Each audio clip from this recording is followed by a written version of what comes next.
When the Electoral Commission conducted the parish youth elections on 7th July, the National Resistance Movement was quick to celebrate its performance. I just want to remind you that in the backyard of Honorable Robert Kyagulanyi, we swept the youth seats there. So we performed very well, not only countrywide, but even in his own home. We defeated him. Whereas there aren't official statistics from the electoral body to show the performance of political parties, NRM claimed to have redeemed itself in Kampala metropolitan area and cemented its performance in the party's strongholds. Some people have been telling you that the people of Uganda have power. And therefore there is people what? People power. And you have seen where the people's power is. The National Unity Platform, which has the greatest numerical strength of any opposition party in parliament, appears to accept defeat in the nationwide parish youth elections. And I want the citizens to know that this is an electoral college system of election, which can easily be maneuvered because the numbers are not that much. But in the adult suffrage system, you will see, we will overwhelm them. Governance expert Sarah Birete argues that an overwhelming victory by NRM is always expected, and it is only surprising where the opposition parties put up a better performance. NRM has the biggest access to taxpayers' money, legally and otherwise, but also to national structures that they have fused with the party. When you go by the numerical strength of money got from Electoral Commission, NRM takes about 80% of that money. When you go to the funds they use in their party activities, beyond the money from Electoral Commission, they have access to the treasury, and their party cards are free, meaning that they don't raise money through membership. Birete says the opposition is always swimming against the tide in competing with a regime she claims uses all the state machinery at its disposal to claim victory. The system is rigged against the parties in the opposition. If an RDC, and now we have 3 people in RDC offices, you have RDC, assistant RDC, deputy, whatever. So you find that the district has 3 public officers who are campaign managers for the party. When you go to LC system, it's merged, especially at the grassroots. LC1 and 2 is merged with the party. And sometimes the office bearers are the same. NRM has 342 representatives in parliament, a numerical strength that it uses both in and outside parliament for mobilization, besides a majority of the independents who are NRM leaning. In effect, the NRM views the voted village and parish youth representatives as an effective mobilization special purpose vehicle to entrench in all pockets of the country, putting the opposition at a disadvantage. First of all, most of the young people who are being elected are voters themselves. Where they have been elected, they are going to become our mobilizers.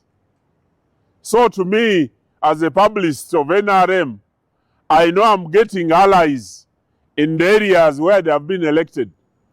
Our message will be amplified and our message will be explained to the population.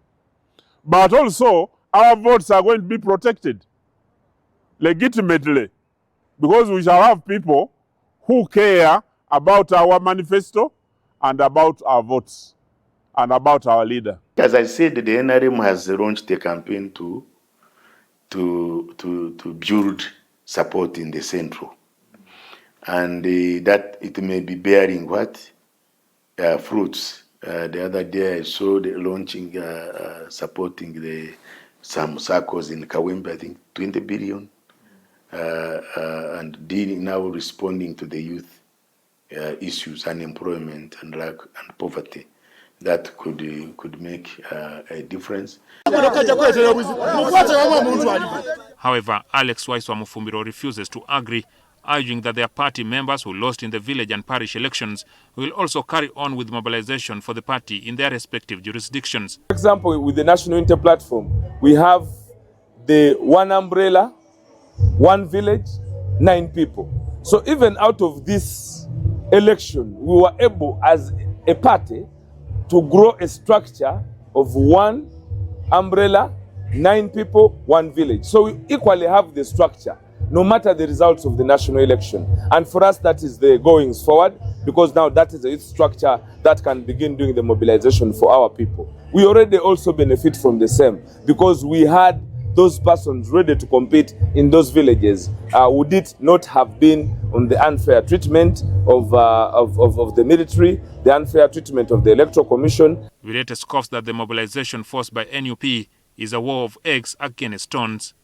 When you go to opposition parties, how many parties can afford to hold grassroots elections countrywide?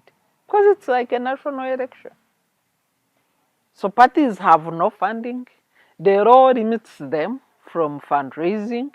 For each partner, you can only raise 400 million a year. 400 million is nothing to activities of political parties. The environment, when NUP was doing its country tours, it would do 3 or 2, then it stopped. Then go in negotiation with security, do another 3, stopped. Now they no longer even move.